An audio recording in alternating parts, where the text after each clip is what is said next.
Madam President, allow me at the outset to thank the three briefers, Mr. Al-Akbarov, Mr. Epstein, and Ms. Barghouti for their briefing, and to thank you for convening this meeting, and to thank all of my colleagues, the members of the Security Council, who spoke very clearly and loudly demanding the implementation of a resolution that you've adopted in the year 2016, Resolution 2334. It is one of your resolutions. It is mandatory to be implemented, and for member states to abide with their obligations under the Charter of the United Nations to honor and respect and implement a resolution adopted by the Security Council. And that is also applicable to all resolutions adopted by the Security Council. Resolution 2334 could be summarized in two words: no annexation. I repeat, no annexation.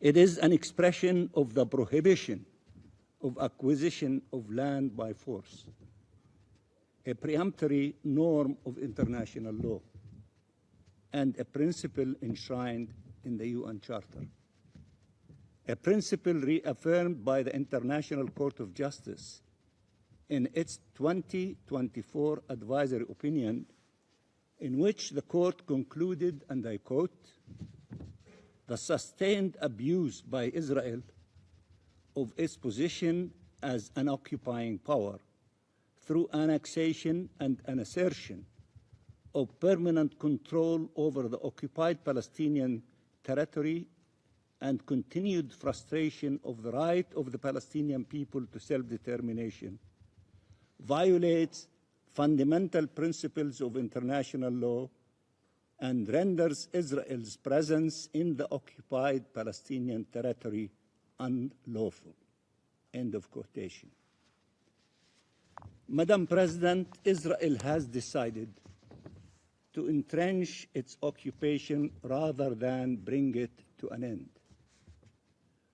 Whether in the Gaza Strip, where it has unlawfully seized control over 70% of the Gaza Strip, or in the West Bank, where it has effectively annexed over 60% of the West Bank and all of East Jerusalem.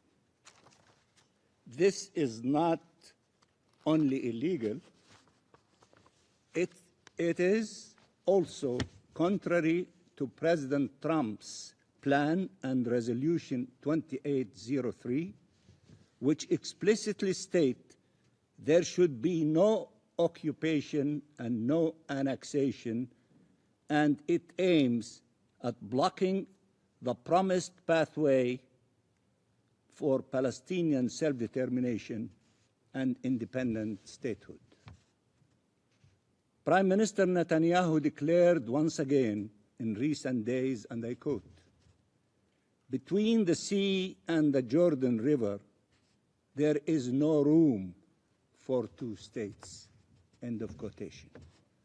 So what is Netanyahu proposing exactly? A one-state solution with equal rights for all those living between the river and the sea? Or genocide, ethnic cleansing, and apartheid? The answer is clearly obvious. Madam President, the Israeli government has multiplied the measures to steal Palestinian land. Israeli colonial plans in the E1 area amount to a death penalty for the Palestinian state and the prospects for peace in our region. Israel is extending its unlawful control over Palestinian land and Palestinian lives through military, legislative, and administrative measures, removing communities by armed force or by manipulating registration of land and seizing land under environmental, religious, or military pretext.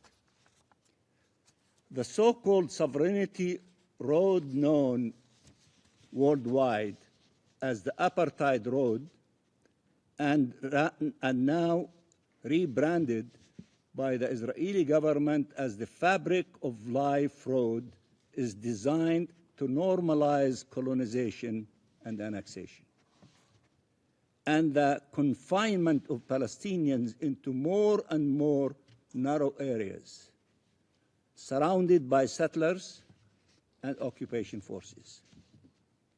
Israel is deliberately fragmenting Palestinian land and isolating communities, including through the deployment of 1,000 Israeli checkpoints and roadblocks, while ensuring free movement for Israeli settlers in Palestinian land. Israel is dismantling the historic status quo through repeated assaults against the sanctity of the holy site and by asserting control over them. Madam President, these policies come at a heavy price for Palestinian communities and Palestinian families who are being terrorized by Israeli occupation forces and settlers, with constant attacks, the demolitions of their homes, their forcible removal from their ancestral land. From Batn al-Hawa to Khan al-Ahmar, from Al-Khalil, Hebron, to Nablus, in the extensively destroyed refugee camp of Tulkarem, Nur Shams, and Jenin, Palestinian communities are targeted everywhere and safe nowhere.